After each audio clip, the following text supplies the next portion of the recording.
Most people don't know Kapil like I do.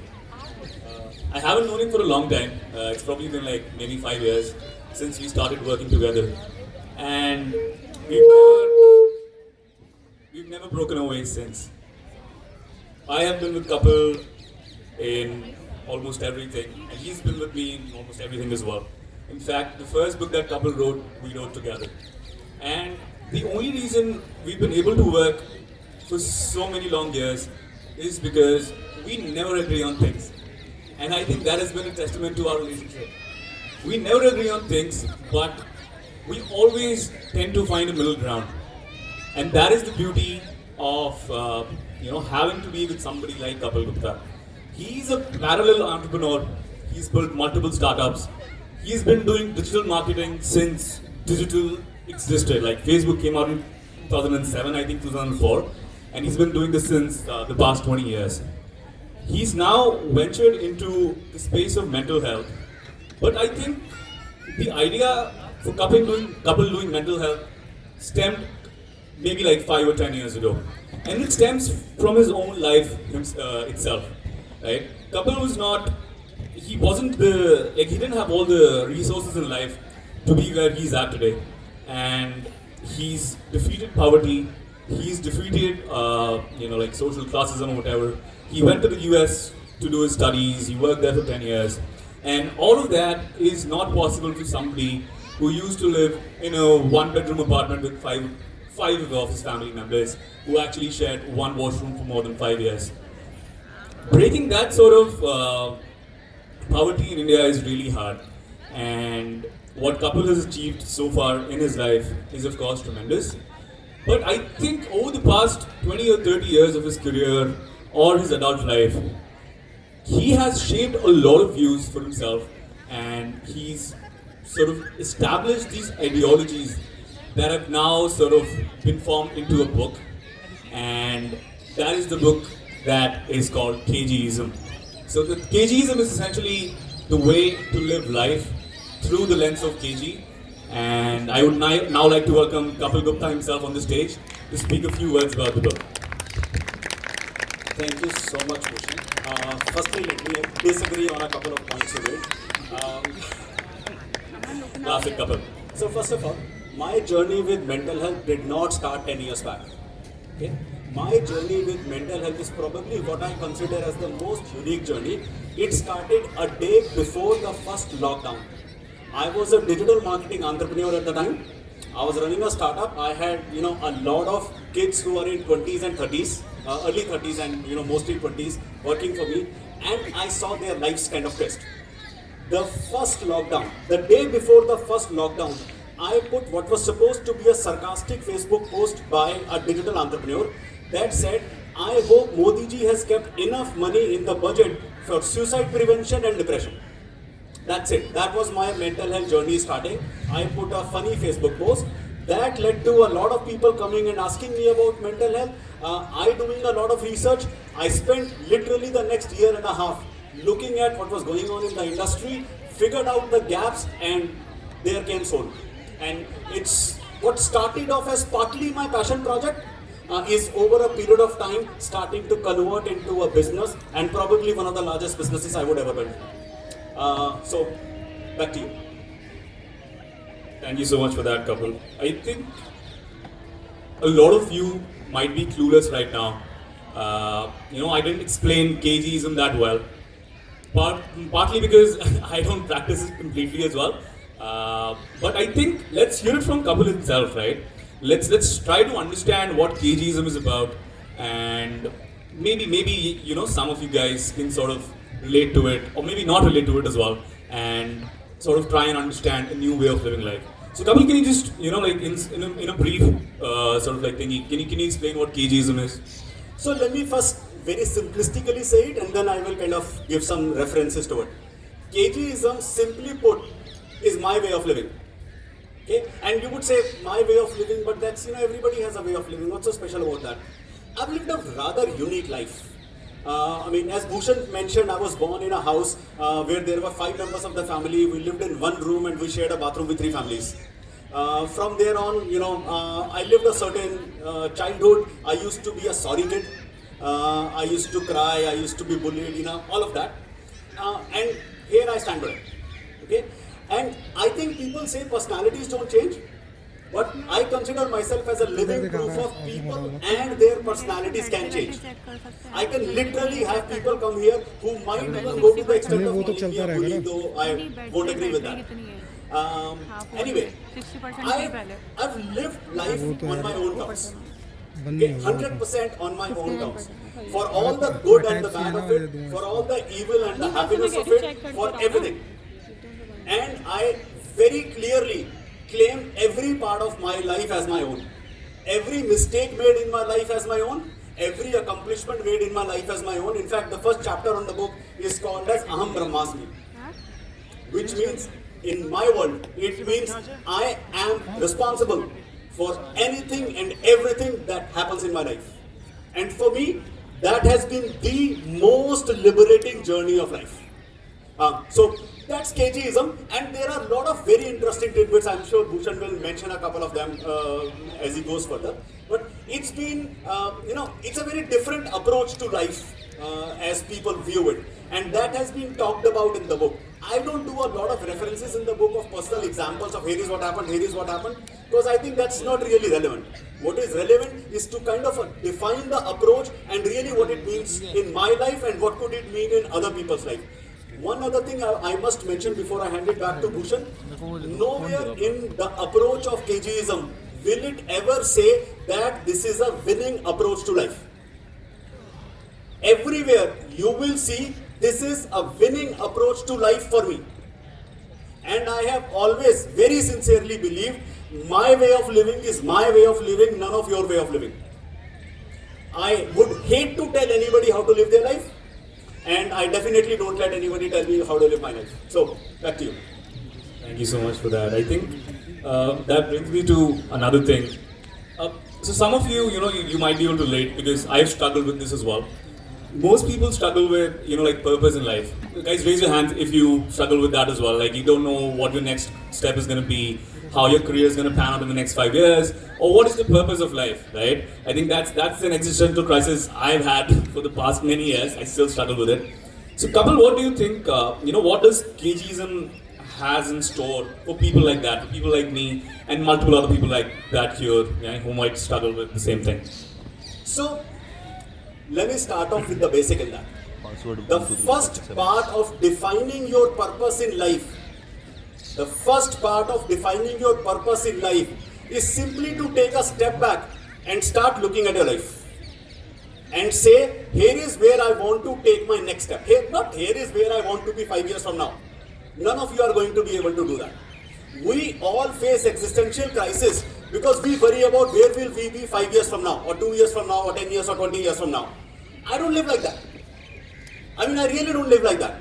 I'm 47 years old. I still live in a rented house. Okay, let me, I hope nobody is here from income tax. Let me acknowledge I have enough money to buy a house. Okay, tax paid money, not even, not tax paid, but I have enough money to buy a house. I choose to not live in a house. I choose to live in a rented apartment because I tell my landlord, you are going to do 3 things for me. Number 1, you are never going to show me your face because that will mean there will be arguments and whatever else. Number 2, you are going to take care of all the maintenance in the house because I have absolutely no patience for it. If a doorknob in my house breaks, you are going to get it fixed. Charge me for it if you want to, but you're going to get it fixed. Number 3, while I don't buy a house, I have a fascination. I'm kind of getting over it, but I had a fascination for Mercedes. So I drive a Mercedes. Because it is a big car, you need to give me the most premium slot in whatever parking area that you have for your house. And then there are many, many other areas. I live my life truly where I am today. I don't live it where I was 5 years back, and I certainly don't want to live it where I will be 5 years from now. I think that in itself takes care of your existential crisis, because you are looking at your life here and now, and you are defining it here and now.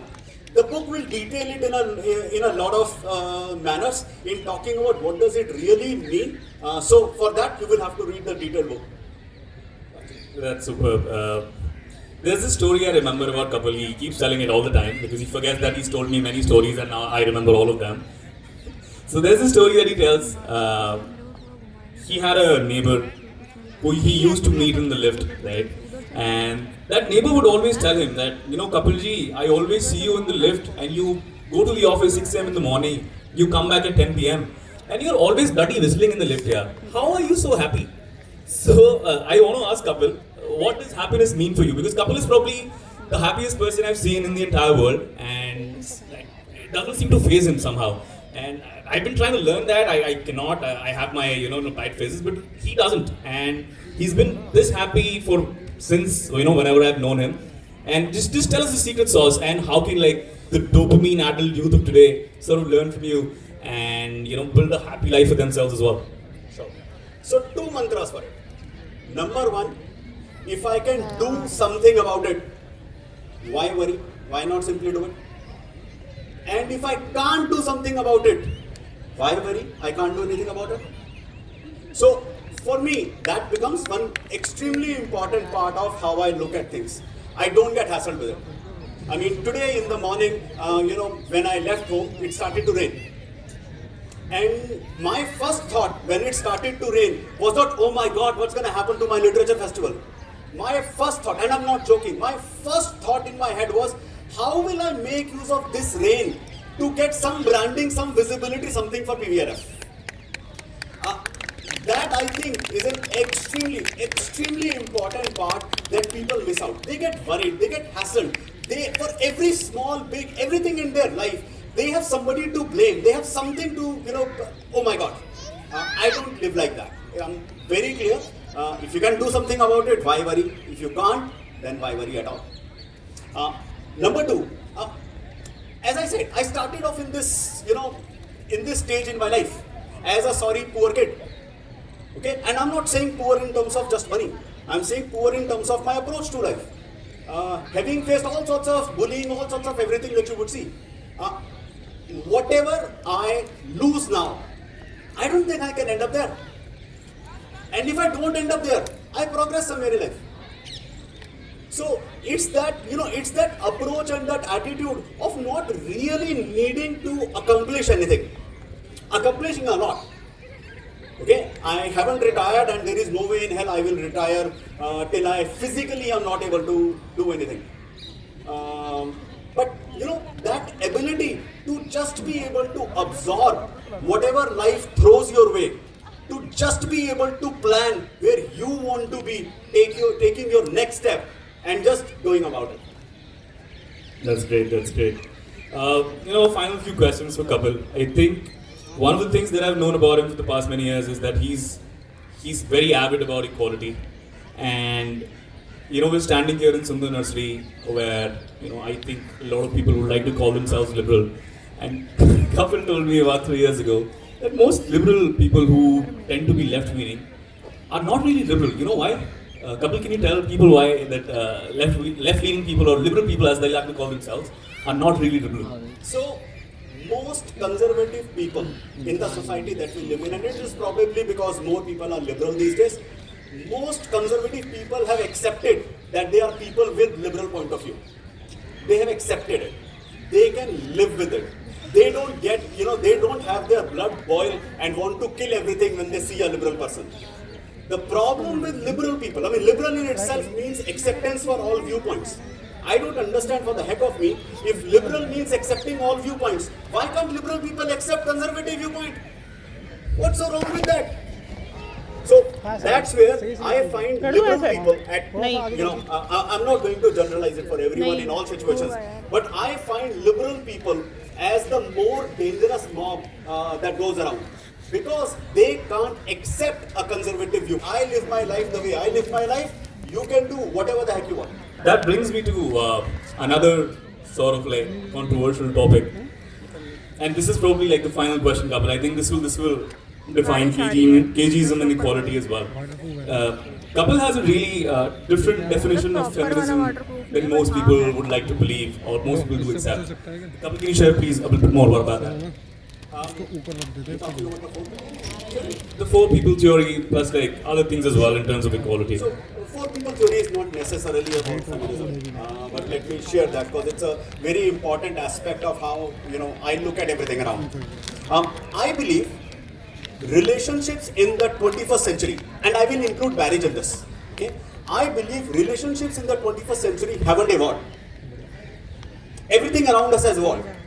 Okay, the way we work has evolved. Equality around us has evolved. The meaning of being a woman in the world has evolved, and everything else. But relationships have not evolved. And I created this definition many years back saying, you don't really need to be in a relationship. You need 4 distinct people in your life. Number 1, somebody that you are going to have fun with every day. So somebody who is like, you get out of your office in the evening and you go have a beer with, or you go have a coffee with, or you just go chill out with. So somebody who is your friend that you enjoy with every day.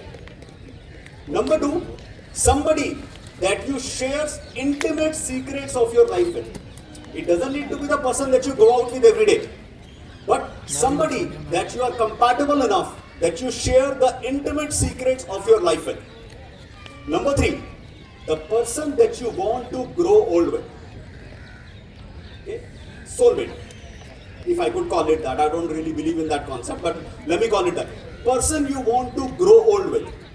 And number 4, a fuck buddy.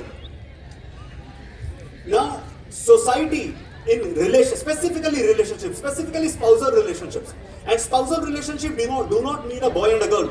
It could be spousal relationship between a lesbian couple and between a gay couple, or any other form. Spousal relationships essentially mean these 4 people are the same person.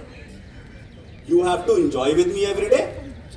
You have to share your intimate secrets with me. You have to believe you want to spend your old age with me, and you want to fuck me. And all of these have to be exclusive. For me, it doesn't work like that in the 21st century. It used to work back when we had a society in even the 19th century. Now, probably, it started breaking down in the 20th century. But in the 19th century, when you had clearly defined roles, a woman is going to stay in the house, so she has a need for the man to be all of these 4 things. And the man is going to be going out, but he needs to come back and ensure he provides all of these 4 things. That structure has broken down. People need independence in their life. People need to be themselves in their life. And that, for me, is the 4 people theory that I talk about. And, I think if you could accomplish that, if you could get there, if you could get somebody in your life that fulfills 2 out of these 4, wonderful, fantastic, you are right up there. Otherwise, try to look at how it is evolving. The kind of divorce rates that you see now, the kind of old age marriages that you see now are actually for me, that's the living proof of how this 4 people theory is more and more making its space in society, and is kind of going to be the way people will live going forward. On a lighter note, I think that these 4 people should never meet each other. But yeah, thank you so much for your time, Kapil. I think it was lovely hearing your thoughts. And I understand that. Let me just make one more point. I'm sorry. Sure. On these 4 people theory, somebody very jokingly told me that this is not enough. You haven't completed the setup. And the answer was, you need a 5th person in your life. And I was like, why do I need the 5th person? Because that is going to be the person that can help you afford the other 4. So on that lighter note, let's... Yeah, thank you so much for everything, Kapil. I think it was lovely hearing your thoughts. And thank you so much for all of you guys listening to us and giving us your time. It's been a wonderful day, and I wish you have a good day or good evening. So I would request Shamishna ma'am, if you could please join us on the stage for the unveiling of KGism.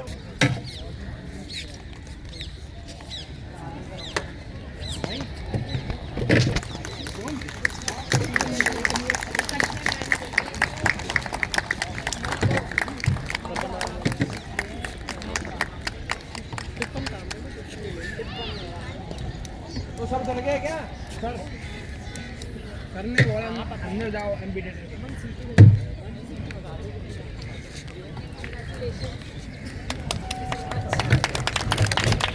चल रहा है क्या ये हाँ पीछे भी आना ना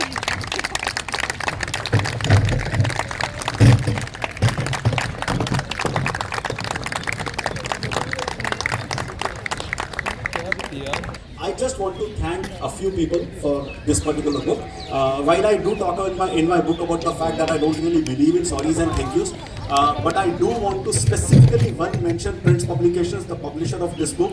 They also published my first book, but this one they did in record time. Most people would have told me it's impossible to publish in the timeline that I wanted, but Pranav, I'm not going to mention that I arm twisted him to do this, but I'm just going to say that he was being very kind, very generous, and very nice to me, and he did it for me. And also some specific members of the team, Navita, who is sitting here, Kavya, who is sitting there, Shivam, I don't know where he is, but specific 3 people who helped me do a lot of thinking, a lot of kind of writing.